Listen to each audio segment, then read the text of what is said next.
Hey folks, this is Jay Alejandro with the Creative Drive Podcast, the bite-sized podcast about showcasing and celebrating the work of creatives all over the world. This is a home for anyone who is looking to share their poetry and flash fiction. If you have any of those works, please send them my way at creativedriveshow@gmail.com. Today I'm very fortunate to share a couple of poems from a good friend, Daniel Damiano. Tremendous work that we have here today. Let's take a look. NYC, March 19th, 2020. Traveling to the city on a largely vacant vessel with a few masked riders. Above ground, more of the same. Closings outnumbering openings, gloves adorning hands, masks over noses and mouths, scarves over noses and mouths. Hoods over heads and noses, zippers over mouths, homeless men still opening the few unlocked doors, with so much space between all of this. Then back home, captive to reportage, the real and fake news, as the numbers ascend and toilet paper rolls decline, as grandeur deludes and panics rise, and supplies fall, and leadership descends, and assurance wanes as the world waits at a respectful distance.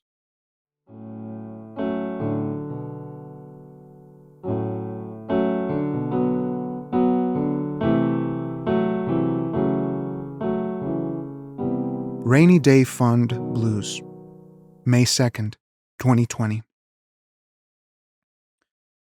They say to have 3 months saved up for a rainy day.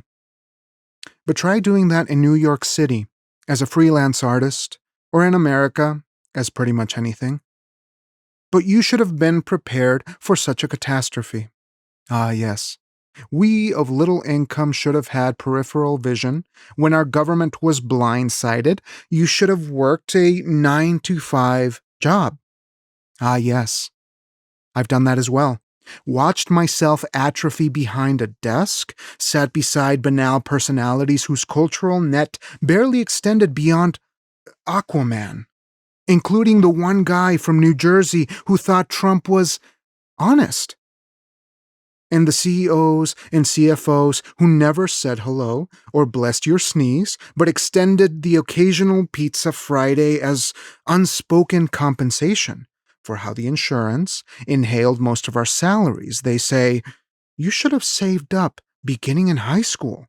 Ah, yes, says a man who retired at 24, who, when asked how he managed this, says that he never went out, not for dinner, not for a movie, and now deprives his wife and children of the same simple life luxuries, and used part of his financial aid to buy a house where he rents out rooms to suckers who haven't saved up 3 months in case of a rainy day. They say you shouldn't overindulge.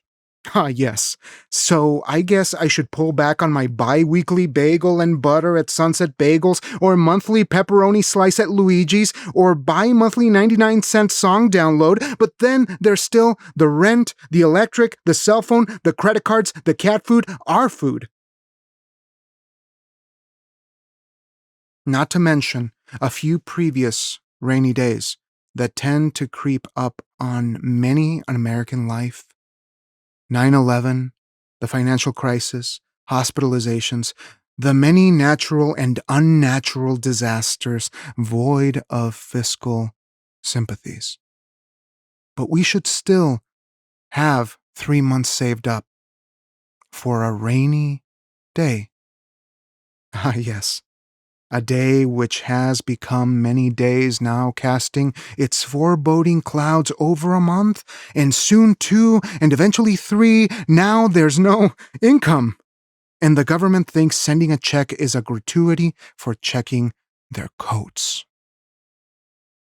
So now what? Ah, yes. our parents, many of whom are dead or estranged, or living in tiny apartments or barely surviving off a pittance from Social Security with little to no savings, or who already have one of our siblings in their old room with a perpetually unleashed pit bull named Sweetie Pie, just waiting for the opportunity to eat our eyeballs as we sleep. Ah, yes, there's always the woods. That is, until the wolves and possum arrive at our makeshift door and chase us back to a home we can never go back to again, as we circle aimlessly, awaiting the rainbow.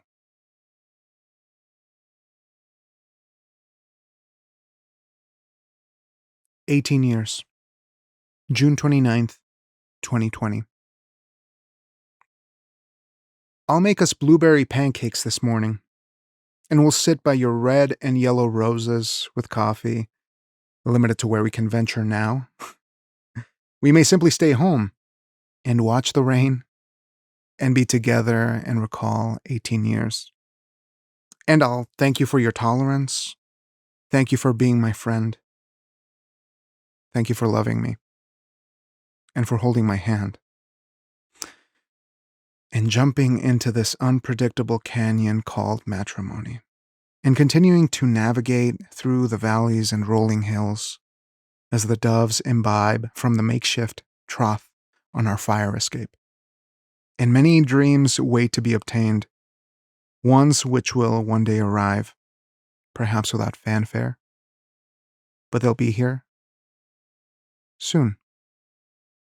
And I'll be with you, still holding your hand.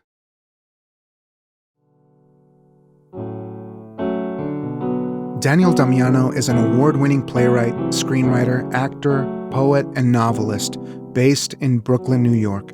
His plays have been produced in many areas of the U.S. as well as London, England, and Sydney and Melbourne, Australia.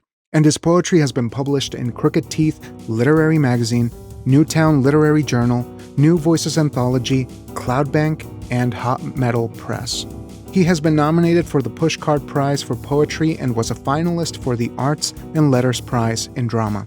His acclaimed play, Day of the Dog, was published in 2018 by Broadway Play Publishing. In 2020, he completed his first novel, The Woman in the Sun Hat, as well as a book of poetry, 104 Days of the Pandemic.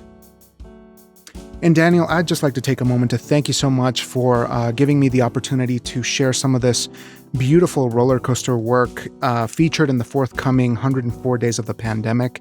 These are incredibly emotional and moving poems, and so they force you to really wring out the truth about how you feel about this difficult time that we're experiencing. So once again, for anyone looking for a creative home for short fiction and poetry, please send them our way at creativedriveshow@gmail.com.